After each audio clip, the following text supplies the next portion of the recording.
той халықтың қазынасы емес, той қазіргі халықтың айнасы деп айтатын едім. Той о заманда да өзінің тұрғысынан бір қайырымдылық актісі ретінде де көрініс табады деп ойлаймын. Той не үшін жасалды? Ол жаңағы кедей кепшіктер сол кезде жаңағы күріштің арқасында күрмек су ішеді деген сияқты олар да бір шала байып қалды сол заманда. Ол бір әлеуметтік тепе-теңдікті сақтаудың құралы болды о баста. Мысалы, қалалықтар неге сынайды мысалы тойды? Оларда кинотеатр бар, оларда биге қатысама ондай бар, жай ғана спортпен айналысама барлық мүмкіндіктер жасалынған инфраструктура тұрғысынан. Ал сіз мысалы аймақтарды, ауылдарды аралаңыз, ол жақта не бар? Тойхана бар, аурухана бар, мәдениет үйі бар, бірақ мәдениет үйі бұл деген жаңағы біраз уақыт кетеді ол жаққа. Театрдың келуі, концерт қойылуы. Жұрттан кембіз бе? Құдалар не айтады?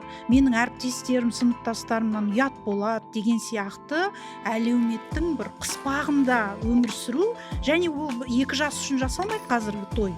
Ел үшін жасалады. Біздің әке шешеміз жолыққан тәтті шайда, мысалы әкем жаңағы атамнан сұрады да, сіздер қанша қалың мал бересіз, біз дәл сол көлемде жасау береміз.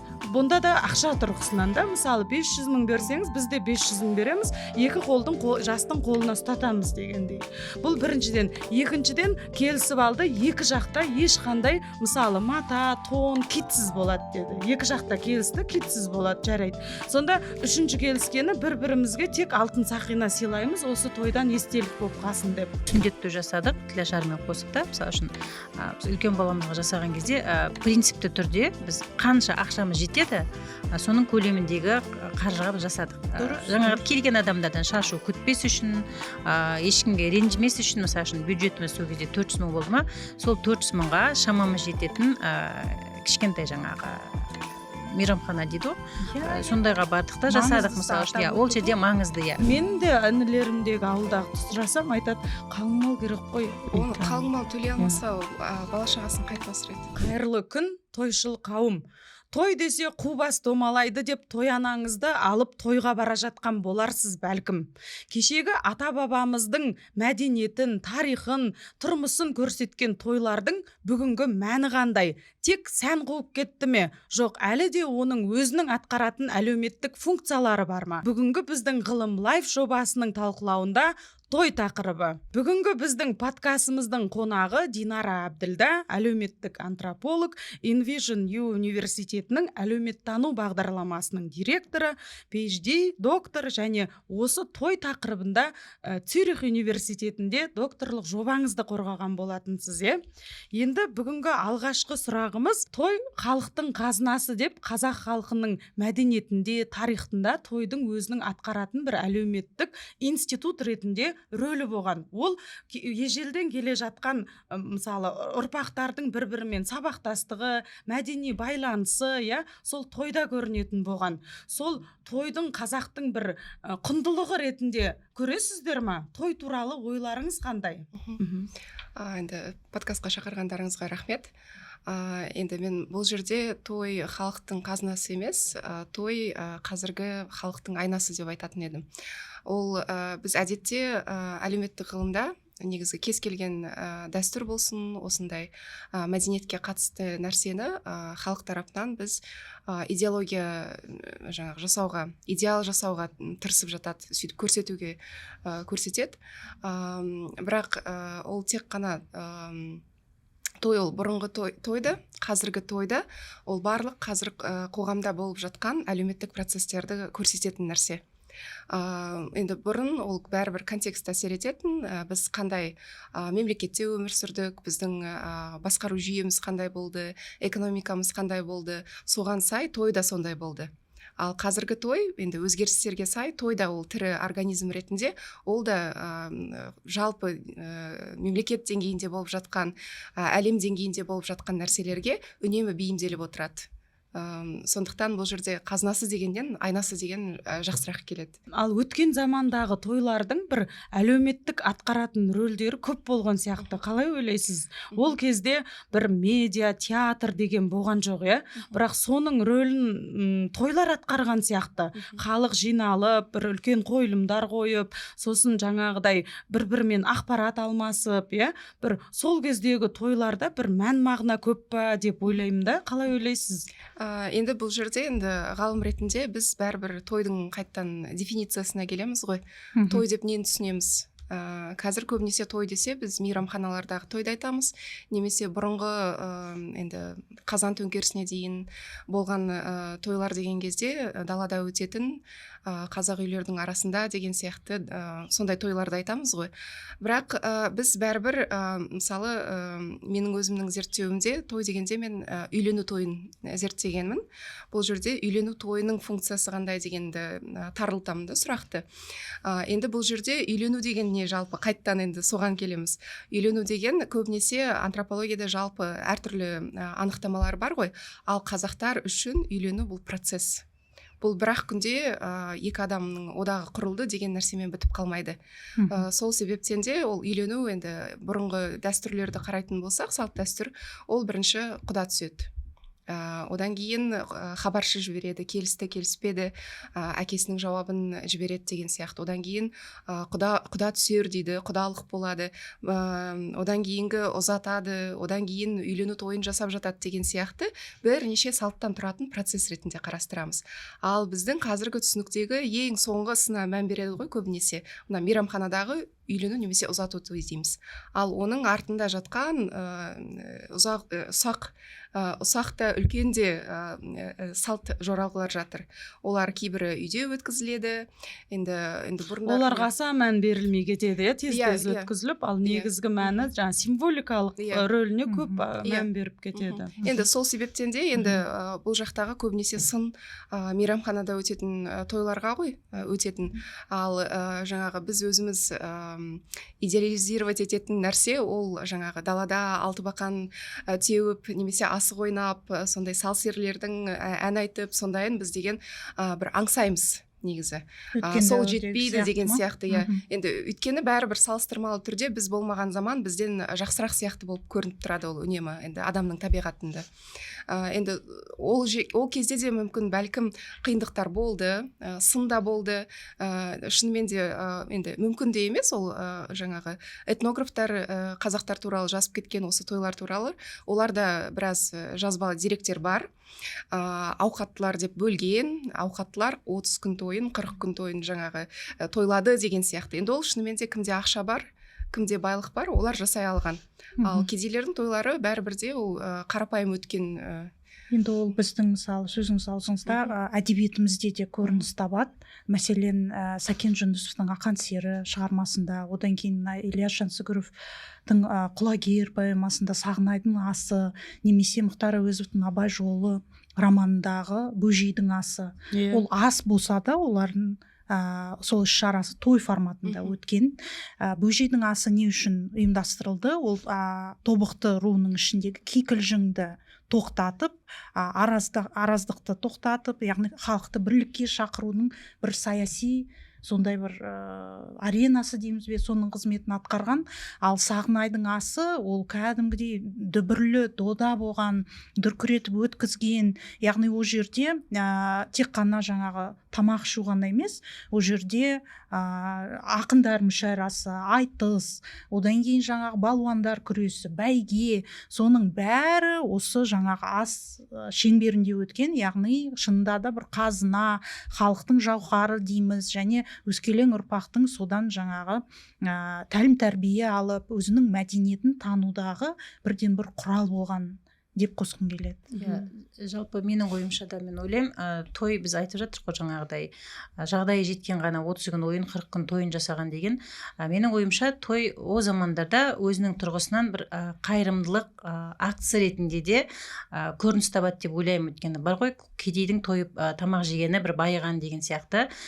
Сол кезде дәулетті кісілер, жарлы жақыбайларға сондай бір мүмкіндік берген сияқты. Одан келесі бір мәселе, біз білеміз, той о кезде жаңағыдай жаңа өнер туындыларының дүниеге келуіне мүмкіндіктер ашқан. Біз білеміз, неше түрлі ақындар айтысы болған, тарихта атақты айтыстар бар. Солардың көбісі мысалы үшін тойлардың аумағында туындаған дүниелер. Онымен қатар негізінде тойдың қазіргі кезде де үлкен функционалдық мағынасы бар. Негізінде біз оны алыс жақын туыстар бірін бірі жылдап айлап көрмейді. иә сол кезде той болған кезде олар жаңағыдай бір бірімен шұрқырап табысып көрісіп, болмаса жаңағыдай айтып жатады ғой, бар ғой, двоюродный, троюродный дейді, 4-ші атадан 5-ші атадан қосылатын. Жамағайын. Иә, ағайындармен адамдар танысып көрісіп білісетін негізгі үлкен жаңағыдай қоғамдық әлеуметтік маңызы бар құбылыс негізінде деп ойлаймын өз тарапымнан. Тойдың ол 30 күн ойын 40 күн тойын тойлағанда экономикалық қайта бөлу принципі болғанда, мысалы бай дәулеттілер сонша той беріп, әрине ол өз аты үшінде беруі мүмкін, бірақ жаңағыдай түрлі әсел айтқандай әлеуметтік шаралармен халыққа өзінің байлығынан ақбаян айтқандай қайырымдылықпен үлестіруді. Яғни бұл жерде той бір қоғамның бір алға қозғаушы бір әлеуметтік бір күш ретінде, институт ретінде болғанда, ал бүгінгі тойлар сіз айтқандай ол мынау дарақылық көрсету немесе демонстративті мінез құлыққа бойлап кетпедік па біз бүгінгі тойларда? Соны қалай ойлайсыздар? Мысалы Торстейн Веблейннің теориясында да айтады ғой, адамдар өзгеге көрсету үшін, өзгеге дәлелдеу үшін көрнекі мінез құлық жасайды деп. Бізде осы басым сияқты да. Сосын тағы бір қызық жері, бұндай мінез құлық негізі өтпелі қоғамдарға тән екен. Дамушы мысалы Европа, Америка соның ішінде индустриалды қоғамға енді аяқ басқан кезде, сол кезде сол анау көрші Джонның баласындай бол, Джон сияқты жасайық деген болған екен да. Ал қазір олар өтпелі, мысалы индустриалдықтан постиндустриалдыққа келгенде ондай жоқ дейді да. Демек, мүмкін біздің бұл қоғамдық, жаңа сіз айттыңыз, той қоғамның айнасы деп. Сол қоғамымыздың мына даму деңгейі сондайды, бізден сондай мәдениетті талап етіп отыр ма? Біз өзіміздің өскенімізді, жаңағы жағдайымыздың жақсы екенімізді тоймен көрсетіп, сондай жарнама жасауымыз керек па? Қалай ойлайсыз? Иә, сіздермен келісемін. Негізінен көбіне жаңағы дарақылық, жаңағы шашып төгіп дастархан жаю деген сияқты нәрсе, бірақ бұл көбінесе әлеуметтік желіде көрініп жататын, немесе ең соңғы жаңағы мейрамханада өтетін соңғы процестің ең соңғысында ғана көрінетін нәрсе. Бізде жаңағы медиа болсын, халық арасында тойды жасайтын, оған қатысатын қонақтардың тарапынан көбінесе тойды осылай жамандау, сынау жиі кездеседі. Бірақ бұл жерде біз халықтың өзін кінәламау керекпіз.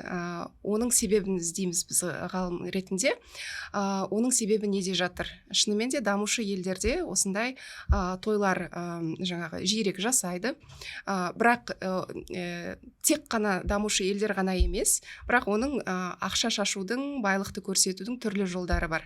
Ол Америка болсын, жаңағы Европа болсын, дамыған елдердің өзінде олар көп қонақ шақырмаса да, олар мыңдаған долларға көйлек алады, мысалы бриллиантпен сақина алады, немесе бір ерекше бір жаңағы замок дейді ғой, сондай жерде тойды өткізеді. Немесе Бали, мысалы, сондай аралдарда ерекше етіп той жасауға тырысады. Барлық қонақтар жолын төлеп, сондай ғой олардікі. Ол тек қазақ қоғамына тән нәрсе емес, ол жалпы адамзатқа тән жаңағы табиғатында жатыр деп жатқан дейміз.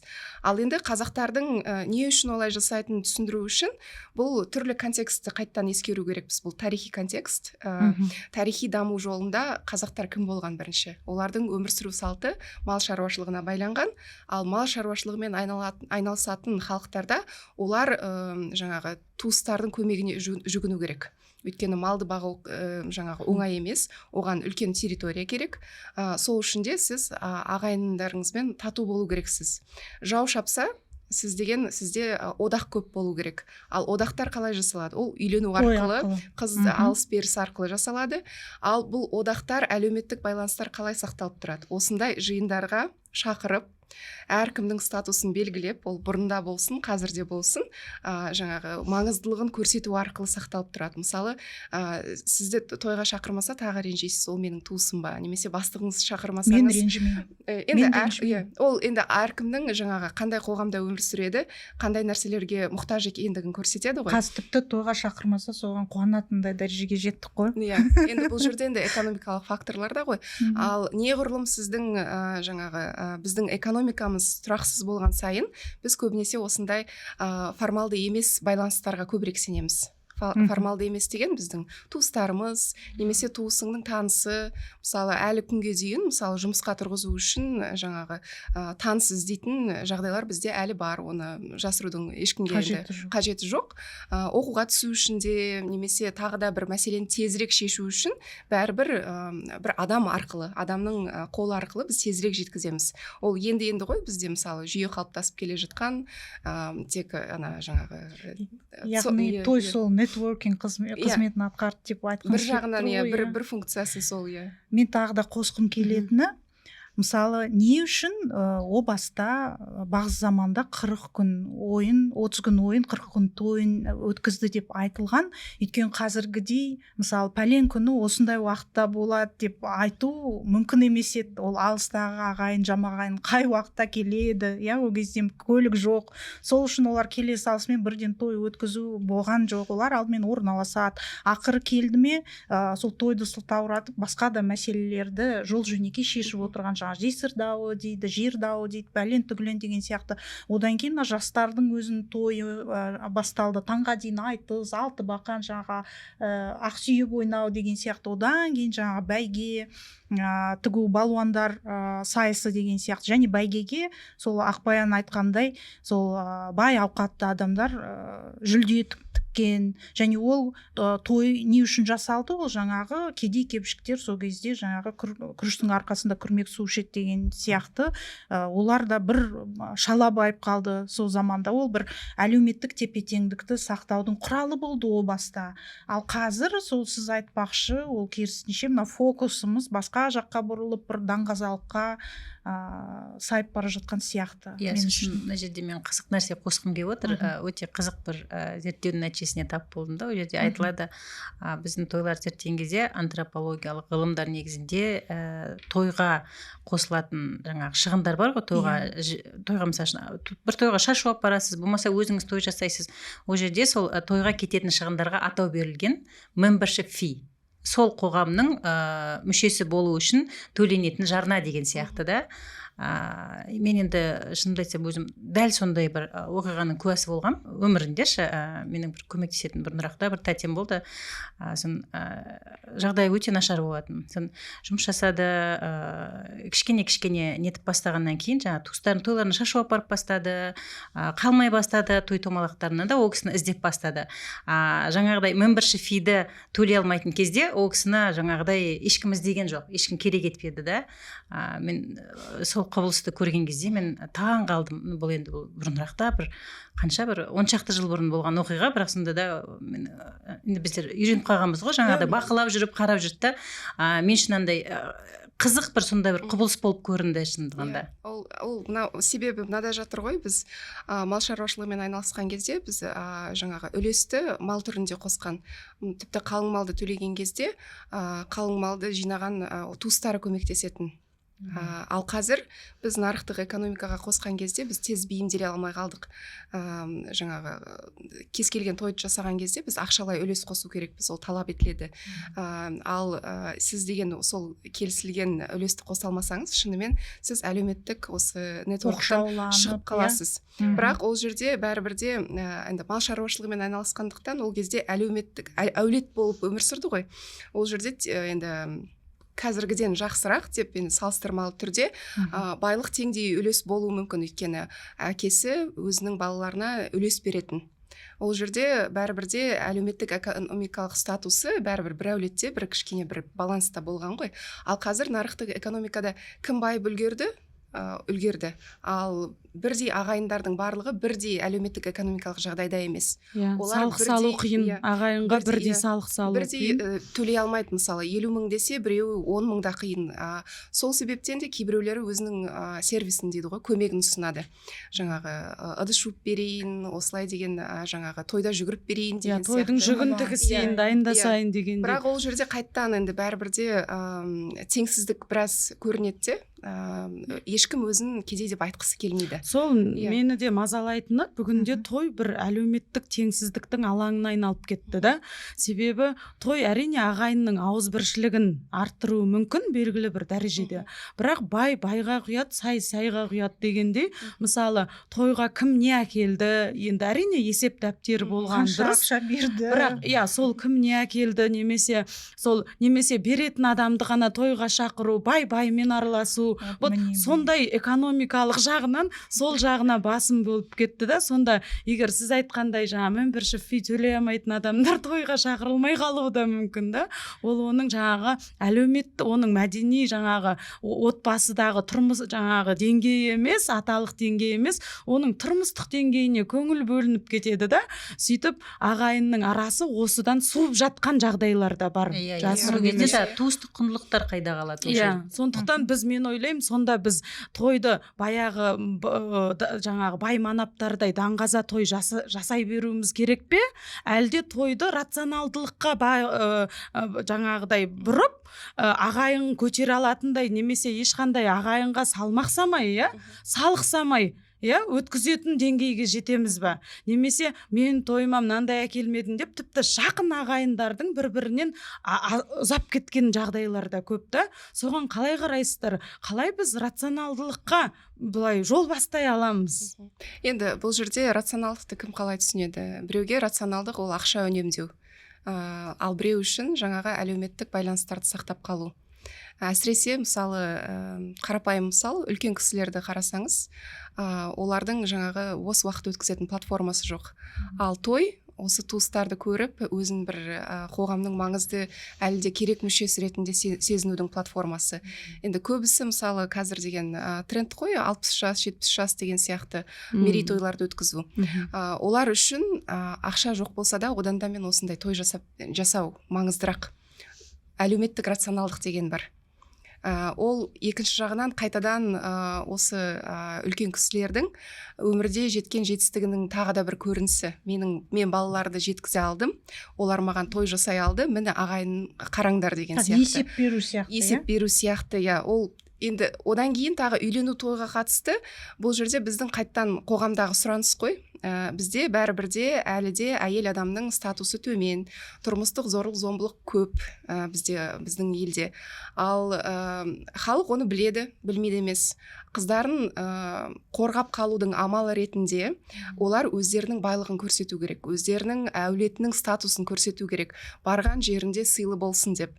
Ал енді тікелей мысалы айта алмайды, бірақ біздің артымызда біз жалғыз бұл қыз ғана емес, оның бауырлары бар. Біздің мысалы деген не үшін бізде керемет осындай нағашысы бар, мынандай қайнымыз бар, ол ана жерде істейді деп, ол кішкене мәдени түрде сес көрсету ғой. Қызды алып жатқан әлеуметтік бақылауды орнату. Оны қадағалау ғой, әлеуметтік нормалар арқылы өздері реттеп отырады. Енді тікелей қаншалықты жұмыс жасайтынын енді айту қиын, бірақ десе де біздің қызымызға жаңағы құрметпен қараңдар, бірдеңе болса оның артында тұрған адам бар деген, ол ақшалай осындай сигнал беру. Ол жаңағыдай не ғой, қалай деп айтты, көзге көрінбейтін диалог да, сондай болды бізде де бір туысқанымыз тұрмысқа шыққан кезде жігіт жағы өзінше шамасы келгенше алып келді, жаңағы алтындарын алып келді, бірақ жаңағы біздің жақтан алдыда құдалыққа келген кішкентай қызына шейін түгел жаңағыдай алтын кигізді. Өйткені ол жаңағыдай сол сес көрсетудің бір механизмі да, бұның артында біз тұрмыз, біздің шамамыз келеді, біз қызымызда. Бірақ басқаша қазіргі кезде жаңа айтқандай әйел адамның орны қазіргідей болып тұрған кезде одан басқа диалогтың кейбір жолдары жоқ та сияқты. Енді осыдан қиын жағы, ұл жақ олар да алтын тағуға, бриллиант тағуға сөзсіз міндеттеліп отыр да. Олар намысқа тырысып, сөйтеді да жарысқа кетеді. Сосын ол кімге қандай киім қойды, ол жағы да жарысқа кетіп қалады да. Сондықтан бұл жерде де біз жарысты тоқтатудың бір жолдарын жасауымыз керек сияқты. Ол үшін сіз айтқандай қоғамдағы нормалар, заңдар өзінің функциясын жақсы атқару керек шығар мүмкін, иә, әйелді қорғаудың мүмкін жаңағы тұрмысқа шыққан қызға, иә, қолына әйел құқығы туралы кітап берерміз, иә, конституция берерміз. Сондай, себебі бізде әйелдің өз құқығын білмейтін жағдайлар көп қой. Сондықтан бізде меніңше бұны жаңағыдай әлеуметтік көзге көрінбейтін жағын күшейте бермей, сондай сауатты интеллекттік жағынан дамытатын тұстарын дамытсақ деймін да. Бізде мен тіпті Қазақстанда той институтын ашуды ұсынамын. Себебі той ол қазақтың мәдениетінен алып тастай алмайтын дүние, ол күннен күнге дамып жатыр. Бізге осы тойды тіпті бізде индустрия деп қарауға болады. Оның бюджеті тіптен керемет. Енді сондықтан оны реттейтін заң керек біріншіден. Осындай жазылмаған заңдарға білмеймін бір нормалар, әдептерді реттейтін бір құжаттар керек. Сосын жаңағы тойға беретін сыйлықтар барлығын біз меніңше мүмкіндігінше реттеу керек. Әйтпесе ол таза кәдімгі Қытайдың маркетингімен біздіңгі тойлар былайша айтқанда мусорға айналуда. Ысырапшылдық. Иә, ол жерде жаңа Динара ханым сіз айттыңыз ғой жаңа малмен берген деп, иә, ақшаны. Өйткені ол араб тілінде мал деген сөз ақша дегенді білдіреді. Енді яғни бізде алыс беріс сол мал арқылы жүрген есебі, өйткені ол ақшаның функциясын атқарған деп ойлаймын. Енді осы тойды теория тұрғысынан қарастыратын болсақ, мысалы Веблин деген атақты ғалымның екі теориясы бар. Біріншісі бұл көрнекі ысырапшылдық, яғни элита дейміз, иә, ауқатты адамдар қаншалықты түкке жарамайтын, ертең өзі өкінбейтін ақшаны қаншалықты желге ұшырта алады, иә, ертең өкінбейтіндей. Мысалы оның айқын мысалы тікұшақпен жаңағы мейрамханаға келу, ат үстінде дейміз, карета жалдап жатады, бірнеше әлемдік жұлдыздарды шақыру, одан кейін бірнеше метр ені де биіктігі де алып торттар кесу. Мұның бәрі мысалы екі жастың болашағына қандай да бір пайда әкеле ме? Веблиннің екінші мысалы теориясы ол жұрттан кембіз бе, құдалар не айтады, менің әріптестерім сыныптастарымнан ұят болады деген сияқты әлеуметтің бір қыспағында өмір сүру. Және ол екі жас үшін жасалмайды қазіргі той, ел үшін жасалады. Ел не дейді, анау не дейді, анадан ұят болып қалмасын, мынаның киітін дұрыс беру керек. Ол не керек оның бәрі? Сіз бағана сұрақ айтып қалдыңыз ғой, қалай реформалауымыз керек деп тойды. Баяғы заманда біз айттық, оның бәрі туған туыстың көмегімен жүзеге асқан. Қазір туған туыс тұрмақ, жақын адамдардың өзі, бірге туған, бір қарыннан шыққан адамдардың арасында да ол сіз жүктей алмайсыз маған осынша бер. Банктегі кредитпен шешіледі. Сондықтан да қазір менің ойымша сіз өзіңіз көтере аласыз ба өзіңіздің семьяңыз сол тойды? Өзіңізге сенуіңіз керек. Болды, ол мен туысқанымнанша бермеді, көмектеспеді деген қазір айып таға алмайсыз ешкімге. Өзіңіз көрпеңізге қарай көсілуіңіз керек. Қалтаңыз көтере ме, жасаңыз. Қалтаңыз көтермей ме, шағын бір 20-30 адаммен шектелуге болады қазір. Немесе максимум бір 50-70 болды. Осы жерде Әсел, сіз дұрыс айтасыз. Негізінде жүргізілген зерттеулердің нәтижесіне қараған кезде жалпы әлемдік зерттеулер бар, сосын жергілікті жаңағыдай бақылаулар жүргізген кезде той шығындары $20,000 асқан жұптар басқа жұптарға қараған кезде 46%-ға көбірек ажырасады екен деген сондай зерттеу нәтижелері алынған. Одан кейін біздің Қазақстан аумағында жүргізілген зерттеулерде жаңағыдай ажырасулардың өтірік айтпасам 35-тен астам пайызы сол үйленуден кейінгі алғашқы 4 жылға келеді екен. Сол 4 жыл жаңағыдай сол тойға алынған жаңағы қарыздар, жаңағы кредиттер бар емес па, соларды жабу барысындағы кикілжіңдердің нәтижесінде орын алып отырады екен да. Ол негізінде бұндай ысырапшыл, астамшыл тойлар ол жаңағыдай жас отбасыны құрудан көрі жаңағы мақтанкершіліктің нәтижесінде қоғамда енді құрылып жатқан кішкентай ғана отбасыға керісінше зиян тигізетін сияқты меніңше. Үлкен жүктеме береді ғой отбасыға. Ертең оның кредиті бар, ертең тойға келген адамдардың сыйлығы бар, оның бәрін сол ата-ана, сол жас отбасы жасау керек қой. Бірақ бұл жерде негізінен тойларды жасайтын бәрібір де жастардың әке-шешесі ғой. Олардың жаңағы жас категориясын ескерсек, оларға енді менің зерттеуімде мен тойды әлеуметтік нормалар арқылы қарастырамын да. Әлеуметтік нормалар енді біздің тілде салт дәстүр, сосын салт арқылы. Бұл біздің салтымыз.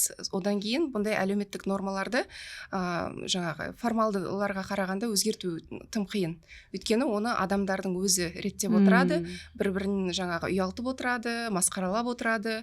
Ал адамдарға жаңағы қарыз төлеу оңайырақ. Оларға жаңағы сөз естуден қарағанда, әсіресе біздің жаңағы үлкенірек жаңағы жастағы адамдарға әсіресе, өйткені олардың жаңағы біз жарайды енді қалада жұмыс жасайтын отбасылар үшін біз оларды жиі көрмейміз. Бізді жаңағы ұялтатын, сөз қылатын сөздерді біз естімейміз. Біз кішкене жеңілірек өтеміз одан. Ал біздің әке-шешеміз бәрібірде сол жаңағы әлеуметтік нетворктың бір мүшесі ретінде олар жиі кездеседі. Бұндай жай ғана әңгімені олар жиі естиді. Ой, сенің жаңағы бір ұлыңа тойды жасай алмапсың ғой деген сияқты жай ғана сөздің өзі оларға қатты тиеді. Одан да мен ана қарызымды төлеп жүрейін дейді. Бұл әлеуметтік норма өте қиын яғни 20 жыл бойы кредит төлеп өткенді олар құп көреді. 4-5 сағаттық бір іс-шараның нәтижесінде. Себебі одан өзінің мойнындағы бір әлеуметтік жүкті түсіреді да, балама мен той жасап бердім деген. Егер маған біреу айтса, ой, сіз бір қызыңызға той жасай алмапсыз десе, мен айтар едім, иә, мен жасай алмаймын. Ол сіздің мысалы туыстармен немесе осындай әлеуметтік нетворкіңіз осы қаншалықты тығыз соған байланысты? Жоқ, тығыз болса да мен айтар едім, сіз мысалы менің тойыма қандай үлес қосып жатсыз? Үлес қосып жатқан жоқсыз ба, онда тыныш отырыңыз деймін, болды. Енді олай айта алу үшін сіз экономикалық тұрғыда тәуелді болмау керексіз, ол бір экономика бар. Одан кейін мысалы сіз экономикалық жағдайыңыз жақсы болмаса да, сіз деген жаңағы әлеуметтік баспалдақ дейді ғой, одан көтеріле алмайсыз. Ол көтерілу үшін мысалы сіз балаңызға білім беру керексіз. Көбінесе білім жолы ғой енді қарапайым халық үшін келесі бір классқа өту үшін енді класс енді толықтай қалыптаспады десе де, бірақ сонда да олар осындай тойлар арқылы әйтеуір бір туысымның көмегі керек болады. Бұл жарайды, той бұл жаңа қуанышты жағдайда жасалатын нәрсе, бірақ кісі қайтыс болып жатса, оның шығынын да тағы көтеру қиын ғой. Ол тек қана жаңағы халықтың алып келген жаңағы беретін көмегі арқылы ғана жасалады. Сіз бәрібірде біз адам ретінде, біз қоғамдық жануар ретінде бір мүшесіміз. Біз жеке өзіміз енді халық болып және жеке болып, оларсыз біз өмір сүре алмаймыз. Міндетті түрде әйтеуір бір адам күні адаммен деген сияқты неге философияға көбірек сенеді бәрібір. Одан бөлек бізде туыстық қоғамдық қатынастар әлі де берік орнаған қоғамға жатамыз ғой біз. Енді мына тойдың санына қатысты не айтасыздар? Бүгінде мынау Инстаграм, ТикТок дейміз бе, мына тойдың саны мен форматы тым күрделі көбейіп кеткен сияқты да. Ол жаңағы сүндет той, тілашар той, мектепке бару тойы, одан кейін мектепті бастаушты аяқтау тойы, сол кете береді енді. Мектепті ұбт тапсыру тойы, одан кейін универге түсу.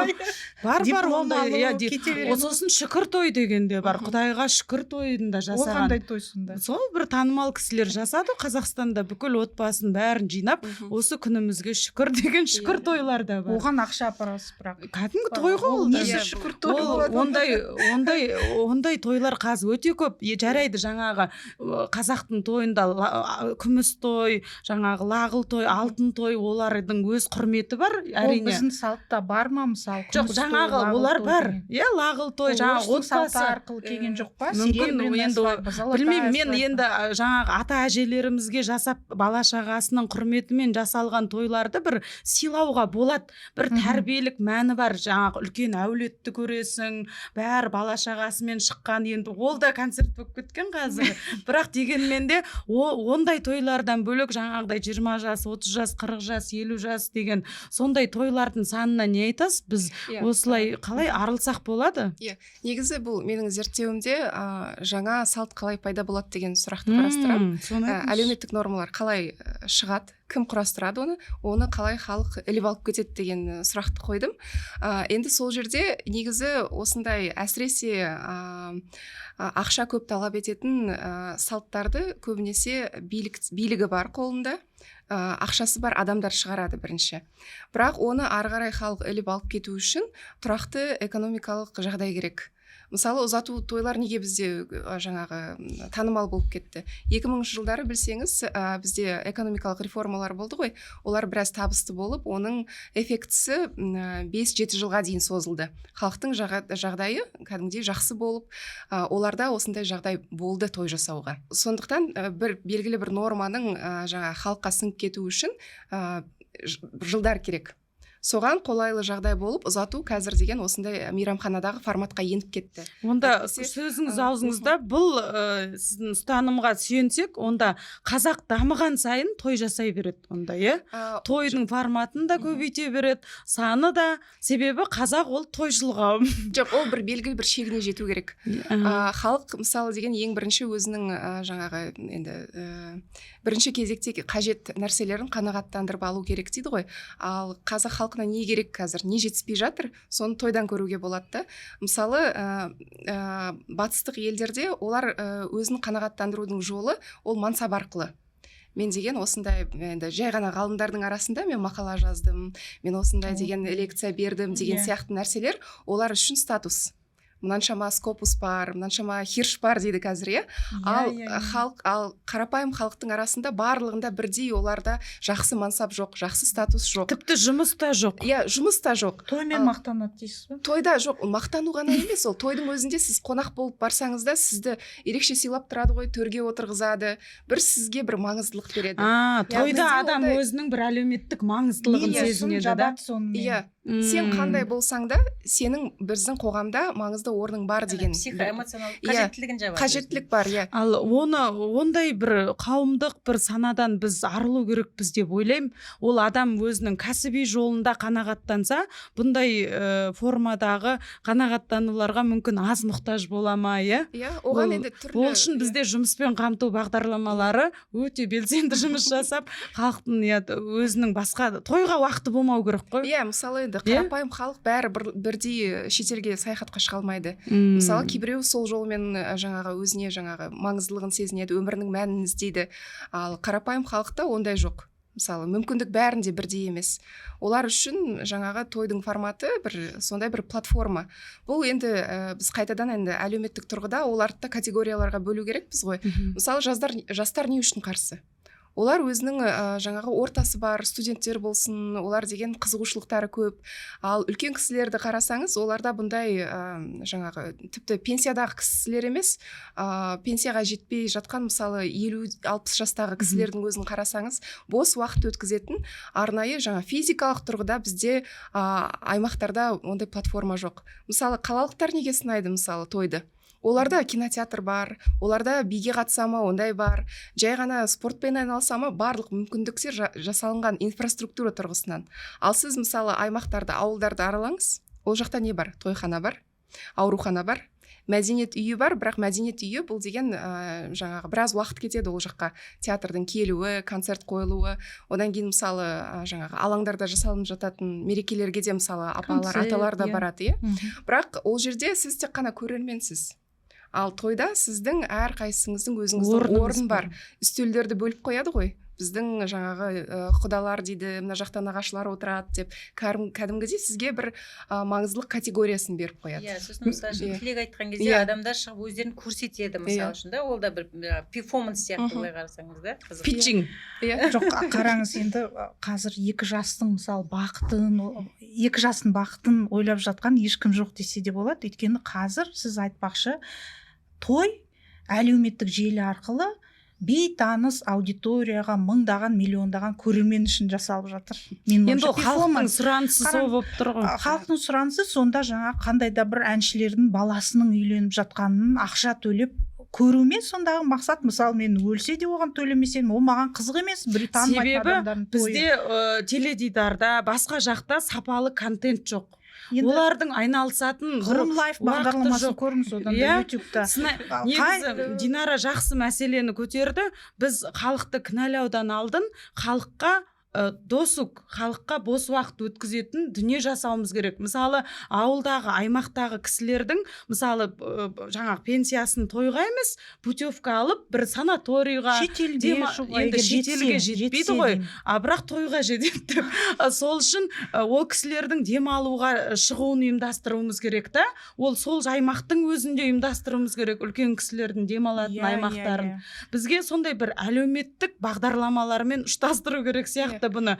Тек жаппай халықты кінәлай бергеннен гөрі. Тікелей халықта өзі негізі шаршаған.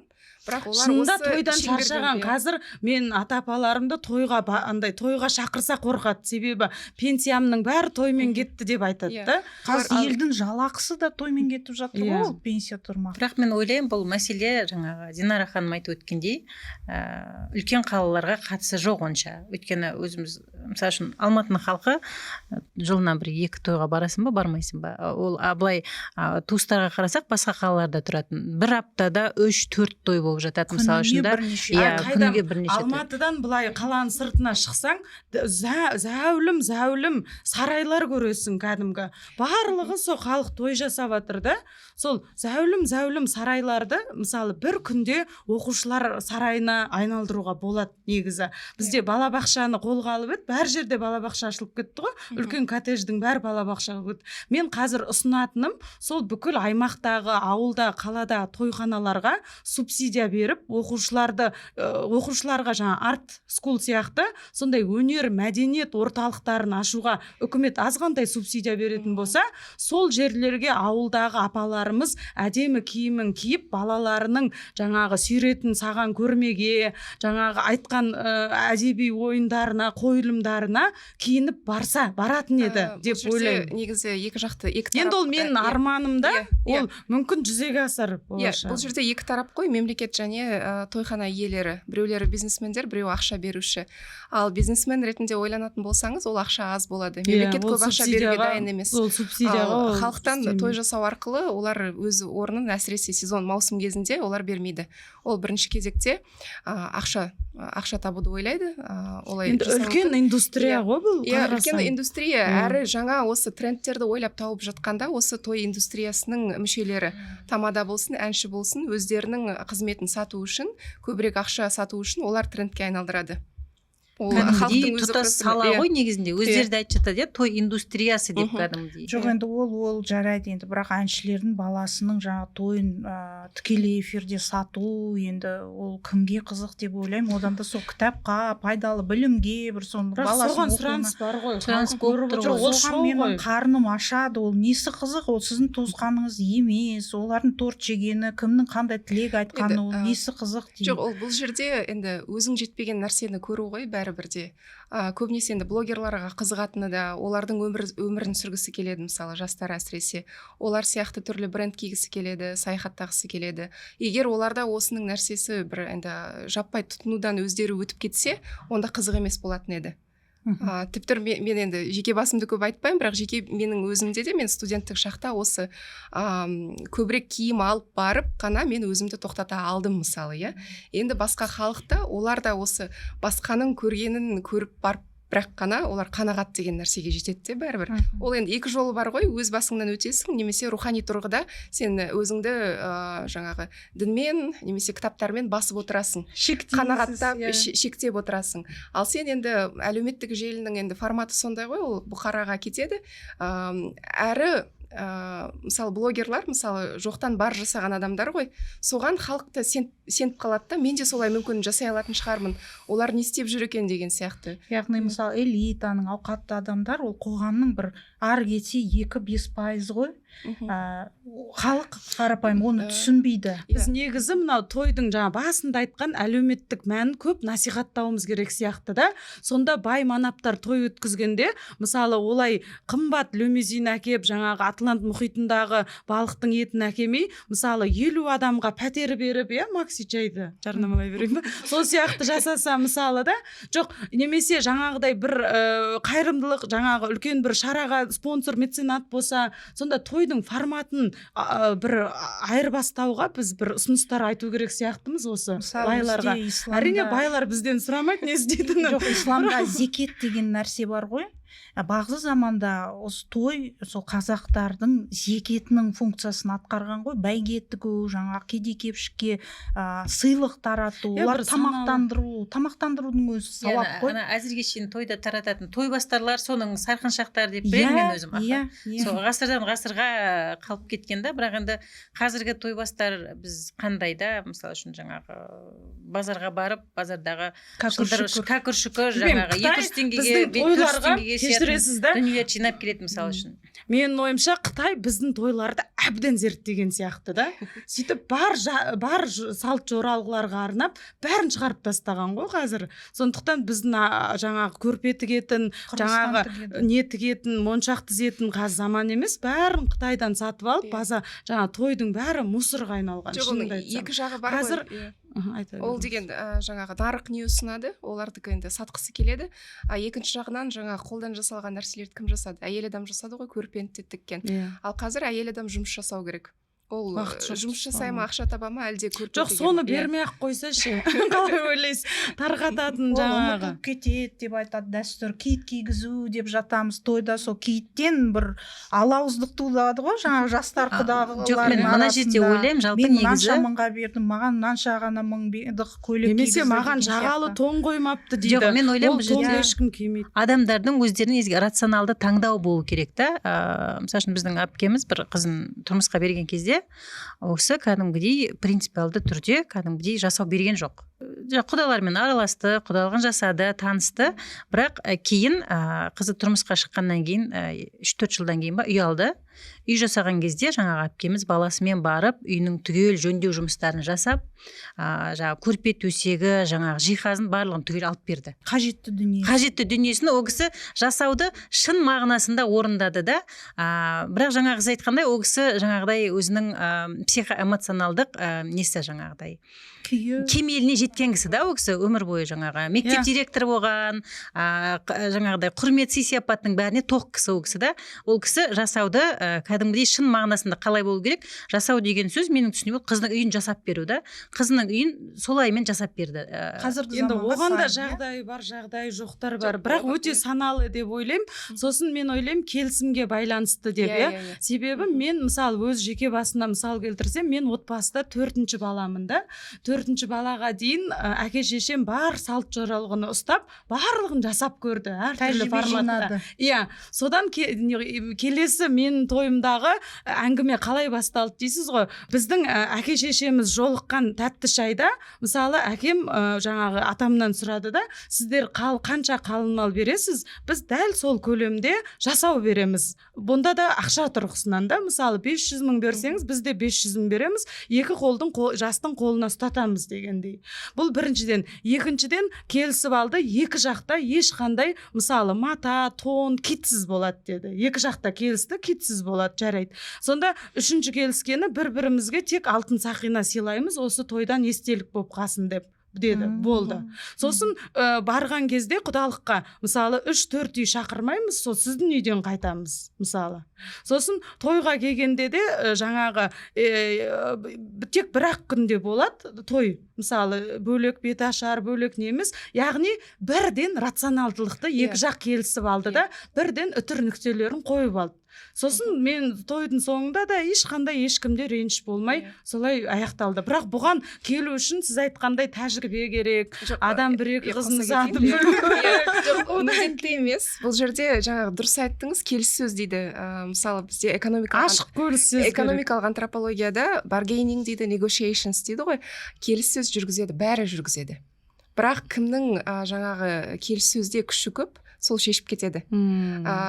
Тәтті шай не үшін мысалы? Тәтті шай дәстүрдің бір түрі ғой осы жерде. Ол жерде кім араласады? Бұл тәтті шайға кім шақырылады? Сөзге шешен. Жаңағыдай бір әпкелері келсе жаман да жағдай. Мысалы bargaining power дейді. Бұл жерде бізде қыз беріп жатқанның күші көбірек дейді. Қыз берген не айтады, соны істейді ғой. Істеу керек ол кезде. Бұл жерде барлығы келіседі, немесе жаңағы осылай мына заттарды біз жаңағы китті алып тастайық, мынаны жасайық дейді. Бірақ сосын үйдің үлкендері қосылады.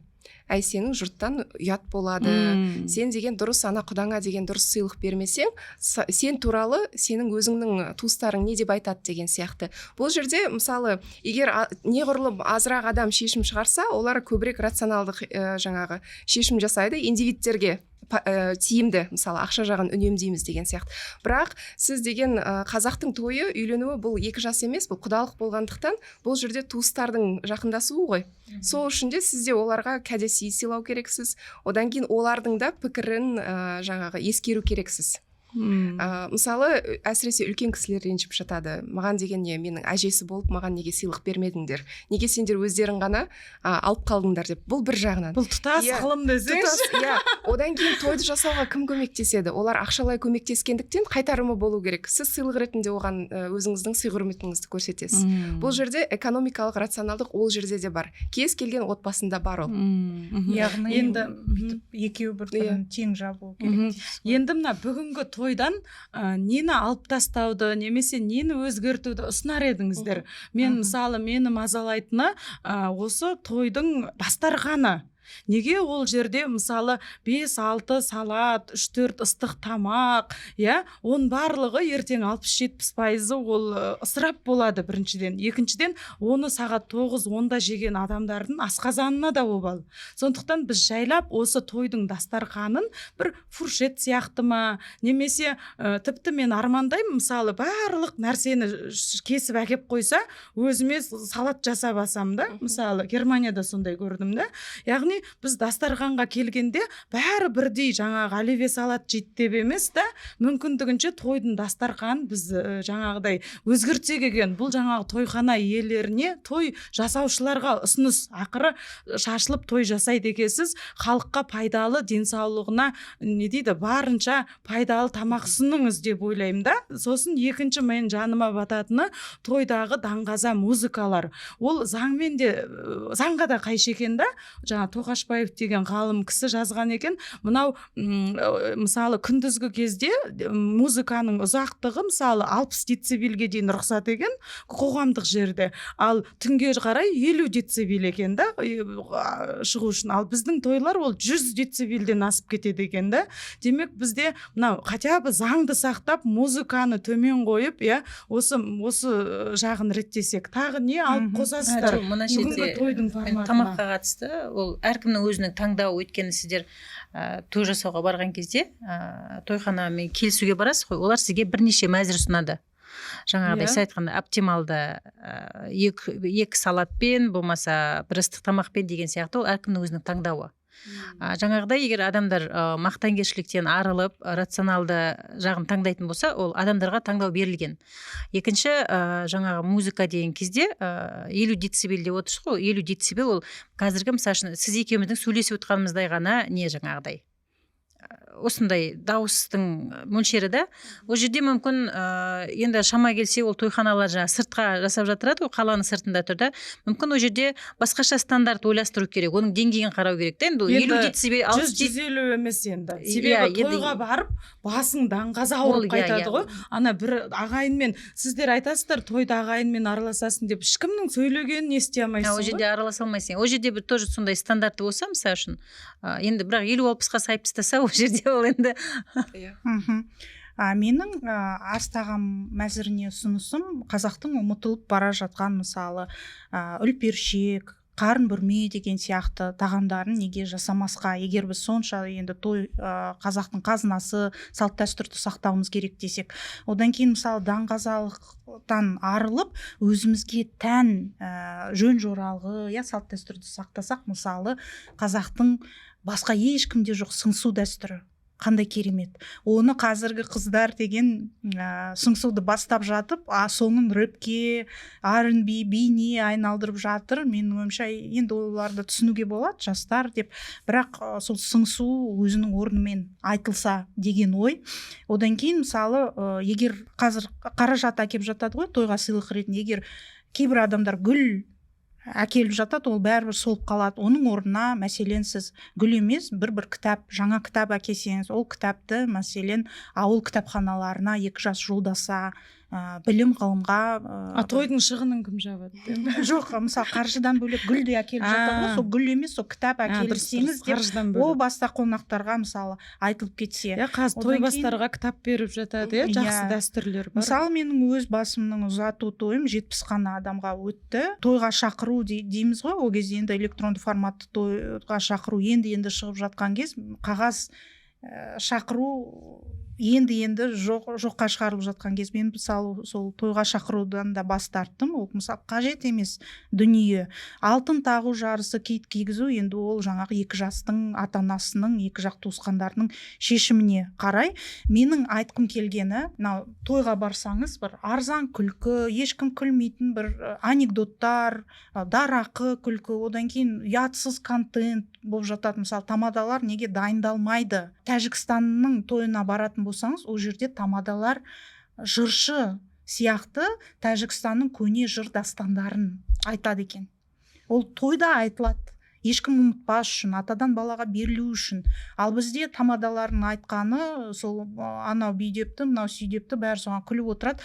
Сол бір интеллектуалды контент болса, ойындар ұйымдастырса, мысалы қазақтың әдебиетінен, салт дәстүрінен бір танымдық сұрақтар қойылса, және соған дұрыс жауап берген адамға мысалы бағалы сыйлықтар үйлестірілсе, бір ойыншық машина, бір браслет деген сияқты емес, моншақ, қандай да бір құнды дүние, үтік болсын, фен болсын, енді бір қажетті дүние. Аз болса да саз болу керек қой. Интеллектуалды контенті болса, ол үшін танымдық асабаларды дайындайтын мамандық ашуды ұсыныпты бізде ғалымдар. Себебі асабалардың өзінің бір білу керек біліктері, қабілеттері болу керек дейді да. Ол жаңа сол бірінші әулеттің шежіресін айту керек, одан кейін сіз айтқандай жыр дастандарды, сосын орынсыз сөздерді айтпай, бірақ ондай тойға ешкім бармай қоятын. Тойдан үлгі алу керек қой басқалары. Мысалы үшін жаңа тойға қатысты мен айтайын деп отырдым да. Жалпы тойға қатысты жаңағыдай кредит алу дейді ғой, несие алу салтынан мүлдем бас тарту керек адамдар. Мен өзім балаларымызға жасадық, сүндетті жасадық, тілашармен қосып та, мысалы үшін біз үлкен баламызға жасаған кезде принципті түрде біз қанша ақшамыз жетеді, соның көлеміндегі қаржыға біз жасадық. Жаңағы келген адамдардан шашу күтпес үшін, ешкімге ренжімес үшін, мысалы үшін бюджетіміз сол кезде 400 мың болды ма, сол 400 мыңға шамамыз жететін кішкентай жаңағы мейрамхана дейді ғой, сондайға бардық та жасадық. Мысалы үшін ол жерде маңызды, маңыздысы атап өту, жаңағыдай батасын алу деген сияқты дүниелер болды ғой. Сосын тамадаға қатысты негізі адамдар өздері келісіп алса, негізі дұрыс айтып отырсыз ғой, келіспей ақ, ол мысалы үшін білімді болу керек, соны білу керек деп та, бірақ адамдар келісіп алса, ол жерде міндетті түрде тамада оны орындайды.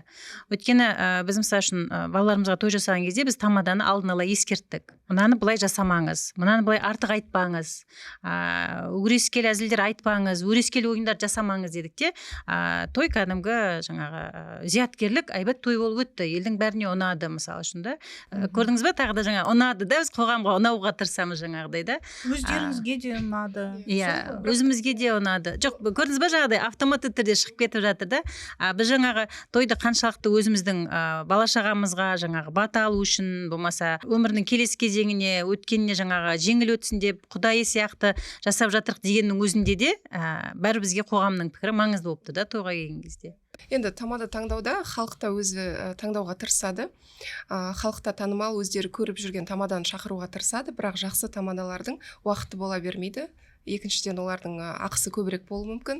Одан кейін аяқ асты жаңағы енді қазірде ертерек жоспарлауға тырысады халық тойды жасаған кезде де. Бірақ десе де қолдары тимей, үлгермей қалып, жақсы тамаданы шақыруға үлгермей қалып жатады.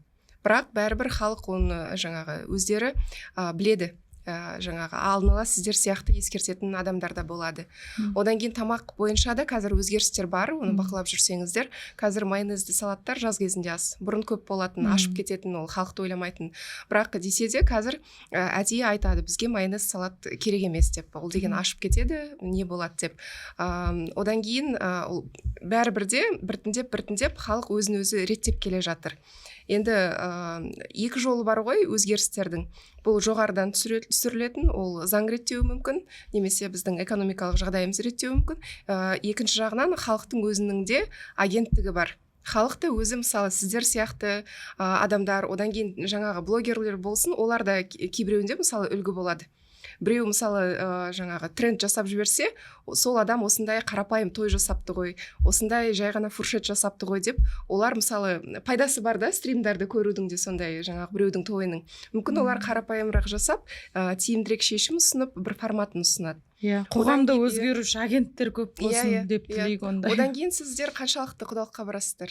Барамыз. Негізі мені кішкентайымнан папам бәрі құдалыққа барған. Иә, қарасаңыздар, құдалықтың форматы менің жеке пікірімше идеалды формат. Адам саны көп емес, одан кейін ауызекі жаңағы алтауыз жаңағы әншілерді шақырады. Ол жерде мысалы қазіргі көп жетіспейтін дастархан басында отырып әжелеріміз, аналарымыз, тіпті ер адамдарды ән айтады ғой. Мысалы, олар да айтқысы келеді. Сол да бір жақсы платформада. Ал әрине тойда да айтып жатады, билеп жатады, бірақ көбінесе біз ақша беріп, қосымша уақытты алып созып жатамыз ғой. Бірақ десе де мына құйрық бауыр ас ату деген сияқты түрлі салт жоралар жасаған кезде де жаңағы ән айтып жатады мысалы. Сол да бір дәстүрдің кішігірім жалғастығы сол жерде. Оны көбінесе әлеуметтік желіге үлкен қылып салмайды, өйткені ол жерде сенсация жоқ қой. Ол қарапайым халық өзі жаңағы рахаттанып отыратын формат. Өзің үшін ғой, мақтан үшін емес, ол туыстарымен көрісу да, жаңа болмаса басқа келесі этапқа бата алу, болмаса да үйлену тойлары не үшін жасалынады? Негізінде екі жақтың туыстар бір-бірімен танысу үшін, білісу үшін. Міне, мынау енді біздің мынандай жақын ағайынымыз, мынау енді менің болашақ немерелерімнің нағашылары, болмаса менің болашақ немерелерімнің бауырлары деген сияқты тану процесі. Оны қазір алды да үлкен даңғазаға алып келді. Жаңағы біз айтып жатқан той индустриясында, той бизнесінде жүрген адамдар қазір барлық дүние арендаға айналып кетті. Мысалы үшін бұрындары беташар болған кезде екі жеңгесі екі жағынан алып шығатын, қазір ол да жасалмайды, өйткені сіз жаңағыдай ақша беріп, жаңағыдай әртістерді жалдайсыз. Оның қасиеті қайда, оның салты қайда, дәстүрі қайда да? Біз бұл даңғазалықтан негізгі түбірімізде, негізгі салтымыздан, дәстүрімізден де айырылып бара жатқан сияқтымыз бір жағынан. Үнемі ондай қорқыныш болады, бірақ дәстүр ол қатып қалған нәрсе емес, ол өзгереді, пайда болады, өзгереді. Бүгінгі тойларда сізге не ұнайды, не ұнамайды? Тойға баратын шығарсыз? Маған ең ұнайтыны сол жаңағы адам аз шақырылатын. Ол жерде де сізде статус болу керек қой, сізді құдалыққа шақыру үшін, өйткені орын саны шектеулі. Қазақтың салт жоралғыларының ішіндегі элиталы жаңағы форматы ол осындай құдалықтар. Құдалық тойлар ұнайды. Ол жерде сіз кішігірім формат біріншіден, екіншіден жаңағы бір домбырада жаңағы түрлі ойнайтын әншілерді де шақырады. Ол жақтағы тамаданың жаңағы қалжыңдары да, жаңағы ойнататын ойындары да сондай. Одан кейін әрбір халықтың жаңағы танысуға бір-бірімен мысалы туыстарға жаңағы жақсы мүмкіндік жасалған. Сол формат ұнайды негізі. Ал үлкен тойда не ұнайды, не ұнамайды, нені өзгерткіңіз келетін еді? Енді сіз той жасасаңыз, қалай жасайсыз тойыңызды? Мен той жасаған жоқпын. Жоқ, мысалы да? Сондай үлкен той. Жалпы мен кішігірім форматтарды қолдайтын едім бәрібір, жеке өзім. Бірақ ол жерде бәрібірде қиындық тудыратын мәселе. Бізде туыс көп қой. Мысалы сіздің әкеңіз, анаңыз жақтан түрлі олардың бауырлары бар, бірақ сіз оларды қарым-қатынасыңыз бірдей, бірақ сіз бәрін тойға шақыра алмасаңыз тағы реніш пайда болады да. Мен басқалардан несін кем деген сияқты адами қарым-қатынастар қалып қояды да. Сол үшін де енді көптеген қазақтар үшін аз адам шақыру сол үшін де қиын. Мен қалай списокты қысқартамын деген ең қиын не ғой, кімді шақырам, кімді шақырмаймын деп. Менің де ұзатуымда 100 адам болды. Оның мысалы 40-50 адам мен ұжымым болды. Сонда 50 адам ішінде ағайын, құдағи барлығы бар ғой. Ең жақындарын ғана шақырдық. Сонда 100 адаммен шағын жақсы той өтті негізі. Енді құдалықтың өзінде де әр үйден бір адам дейді ғой. Күйеуі барса әйелі бармайды, кезектесіп барады мысалы. Ол жерде енді үкімет тарапынан егер қысқа жаңағы талап болса, тыйым салу, халық оған қуанатын еді. Мысалы пандемия кезінде көрдік қой.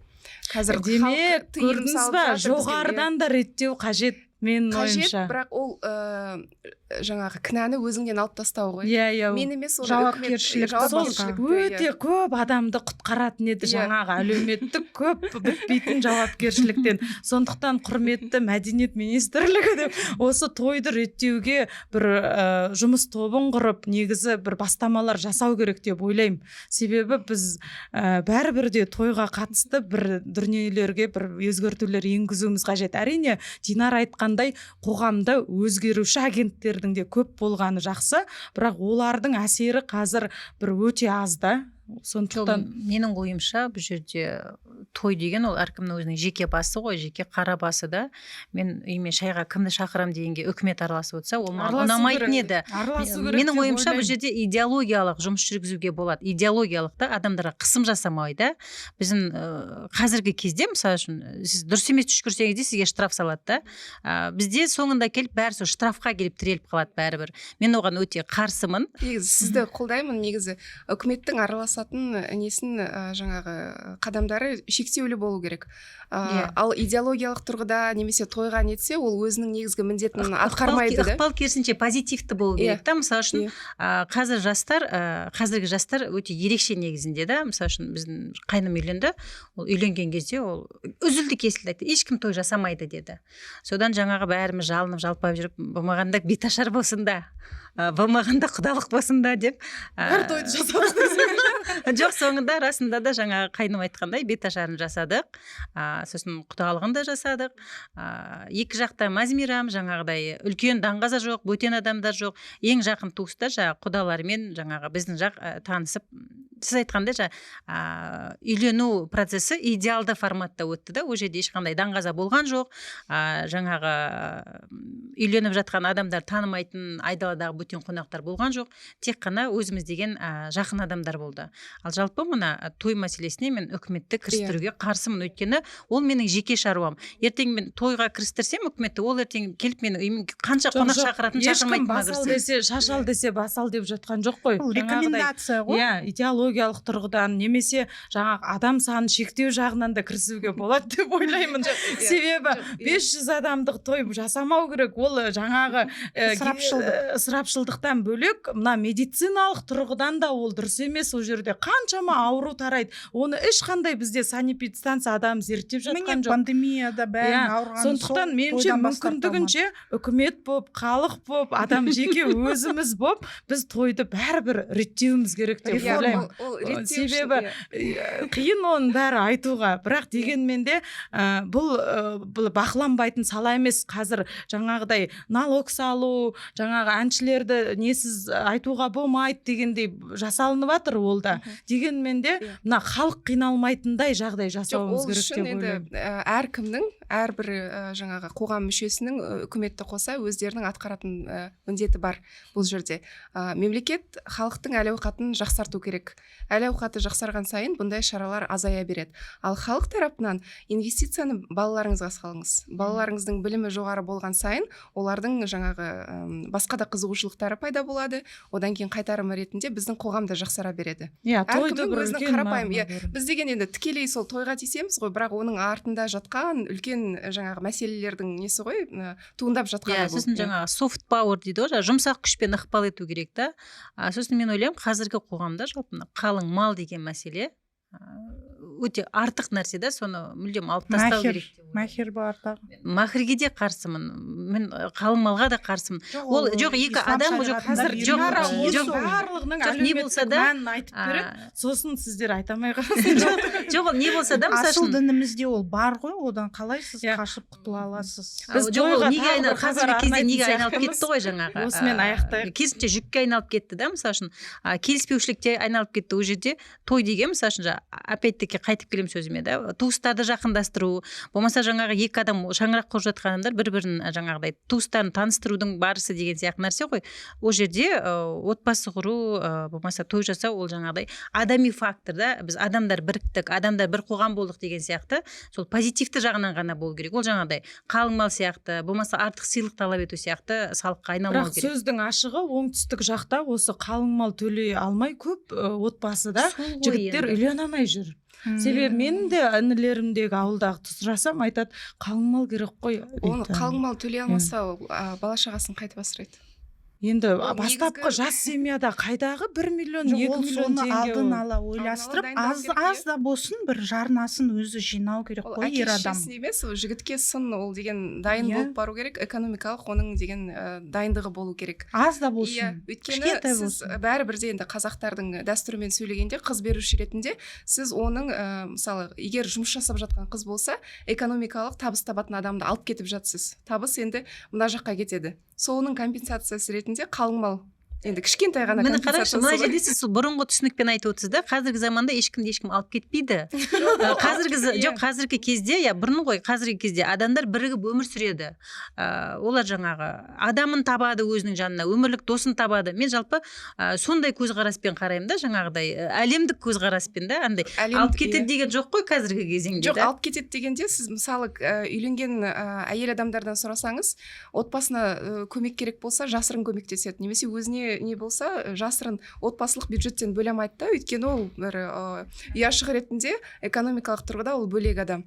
Ол мысалы әке-шешесіне ары қарай көмектесе берсе, ол өзінің балаларынан мысалы ақшаны алып жатыр. Енді экономикалық тұрғыда сөйлеген кезде сондай ғой, ол бәрібір. Той қазақтың қазынасы деп жатамыз. Біздің салт дәстүрімізді, бар мынау асылымызды ғасырдан ғасырға атадан балаға беруге, жеткізуге көмектесіп жатқан әлеуметтік мәдени институт. Енді сол 2 жас әсіресе үйленіп жатқан кезде алкогольмен жасап жатады, сол бокал көтеріп той тілек айтып жатады. Енді 2 жастың алғашқы қадам басу тойына бокал көтеру емес, қазақтың ақсақалдары айтқан ақ батасымен тілек айтсаңыздар деген тілек менікі. Менің түсінігімде той ол алыстағы ағайынды бір-бірімен қауыштырып, жақын туыстардың жақындығын одан ары нығайтатын негізгі әлеуметтік құралдардың бірі. Бірақ ол той жаңағыдай қоғам мүшелеріне өмірін қиындататын, салмақ салатын абьюзивті факторға айналмауы керек.